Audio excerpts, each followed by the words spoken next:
Still working in that tiny office? Dad laughed. I smiled, pressing the penthouse button. Welcome to my building. Mom's face went pale. The chrome elevator buttons gleamed as I watched my parents fidget in their designer outfits. My father's Rolex caught the light as he checked the time for the third time in 2 minutes. My mother's Chanel perfume filled the small space as she adjusted her pearl necklace, a nervous habit she'd had for as long as I could remember. "Olivia, darling," my mother said with that familiar condescending tone. "Are you sure you want to show us your workspace? We could just have lunch at the club instead." I smiled, remembering all the times they'd refused to visit my tiny office over the past 3 years. But today was different.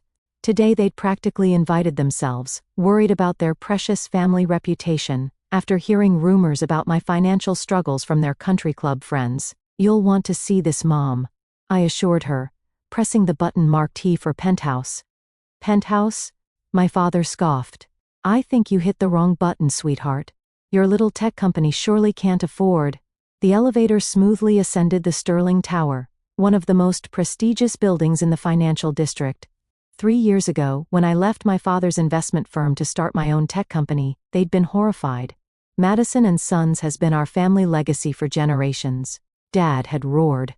The fact that I was a daughter, not a son, had never seemed to bother him until I wanted to run things my way.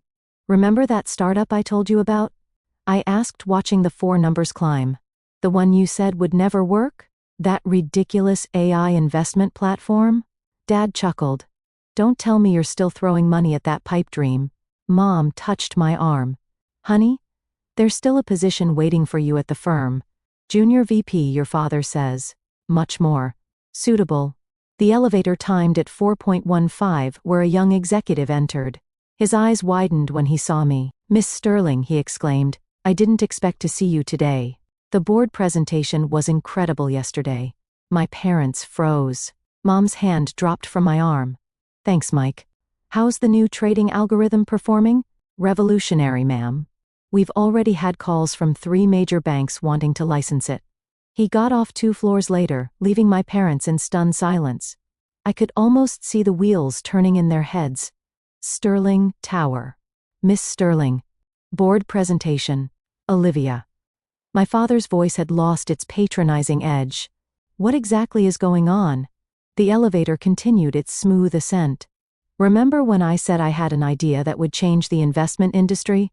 An AI system that could predict market trends better than any human analyst. That impossible idea that would never work?" He quoted his own words back to me. "Yes, that one." I watched the numbers. 45, 46, 47. The one that now handles investments worth over $50 billion. $50 billion, Mom whispered. "But that's not why I brought you here today."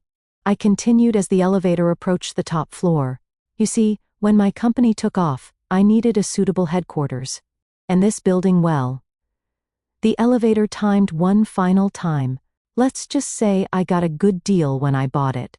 The doors opened to reveal a stunning penthouse office with floor-to-ceiling windows overlooking the city. Modern art adorned the walls, and a sleek desk faced the impressive view. But what caught their attention was the massive sign behind my desk. "Sterling Innovations, where AI meets investment." "Welcome to my building," I said quietly, stepping out of the elevator. My mother's perfectly maintained composure cracked. "Your building. All 60 floors of it." I walked to my desk, enjoying the sound of my heels clicking on the marble floor. "Would you like a tour? We can start with my tiny office here in the penthouse." Dad's face had turned an interesting shade of red. But Sterling Tower is owned by Sterling Innovations, I completed for him. My company, named after Grandma Sterling, by the way, the one who always told me to think bigger than anyone expected. "But that's impossible," he sputtered. "You've only been gone 3 years. 3 years, 4 months, and 17 days, I corrected. "Would you like to see our latest quarterly reports? They're quite interesting." A knock at the door interrupted us. My executive assistant, Jessica, entered with a tablet in hand. "Miss Sterling, sorry to interrupt, but Goldman Sachs is on line 1 about the merger. And the mayor's office confirmed your lunch meeting tomorrow." "Give me 5 minutes, Jessica," I said, watching my parents try to process the situation, and push the Goldman Sachs call to 3 p.m. After Jessica left, My father collapsed into one of the leather chairs facing my desk. My mother remained standing, her eyes starting around the office, as if searching for signs this was all an elaborate prank. The merger they're talking about on CNBC. Dad's voice was barely a whisper. That's you. I sat behind my desk enjoying the role reversal. For years, I'd sat on the other side of his desk, listening to him explain why my ideas were too risky, too innovative, too different from how things are done. Yes, that merger. We're acquiring Thomson Financial's AI division, rather fitting, considering they rejected my job application 4 years ago. I pulled up some figures on my holographic display. Would you like to see the numbers? Mom finally found her voice. But at the Christmas party, you said you were still figuring things out. You were wearing that same old blazer. The one you said made me look like a junior associate? I smiled. I wore it on purpose. Just like I kept my old apartment, drove my used car, and worked from that small office on the 15th floor. I wanted to succeed on my own terms, not because of the sterling name. But why? Dad demanded, his business instincts finally kicking in. Why hide your success? Do you know how many connections we could have provided? The doors we could have opened. I leaned forward.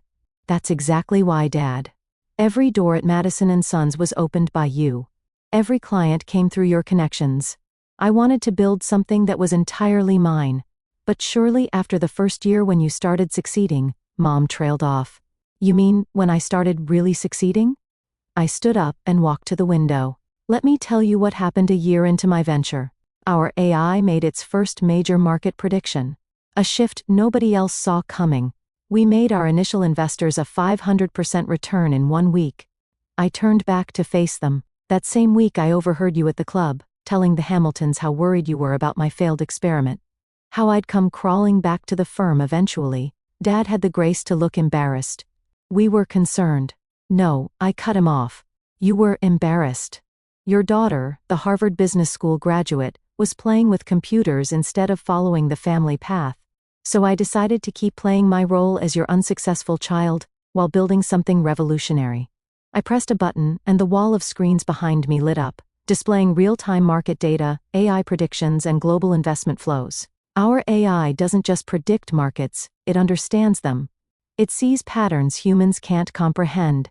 Every major financial institution in the world now uses our technology. I paused, letting that sink in, including Madison & Sons. Dad's head snapped up. What? Check your firm's trading software. See who provides it.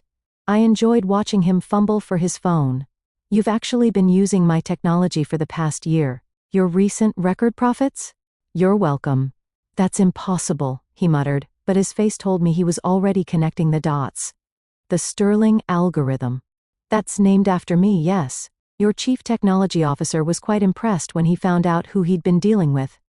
He's been dying to tell you, but I made secrecy a condition of our contract. Mom sank into the other chair, her perfect posture crumbling. All those dinner parties where we tried to set you up with successful men. Like Peter Thompson, I laughed. Whose company I'm now buying. Yes, those were particularly amusing evenings. A soft chime interrupted us. Jessica's voice came through the intercom. Miss Sterling, the board members are arriving for the quarterly meeting. And Mr. Thompson from the Times is here for your Forbes cover interview. The silence in my office was broken by the distant sound of helicopters. Probably the business news channels covering our merger announcement. My father was still staring at his phone, scrolling through article after article about Sterling innovations. My mother had given up all pretensive composure. Her perfectly styled hair now slightly disheveled as she ran her fingers through it repeatedly. The board is waiting, I said, standing up. You're welcome to stay and watch if you'd like to see how your little girl runs a multi-billion-dollar company. Olivia?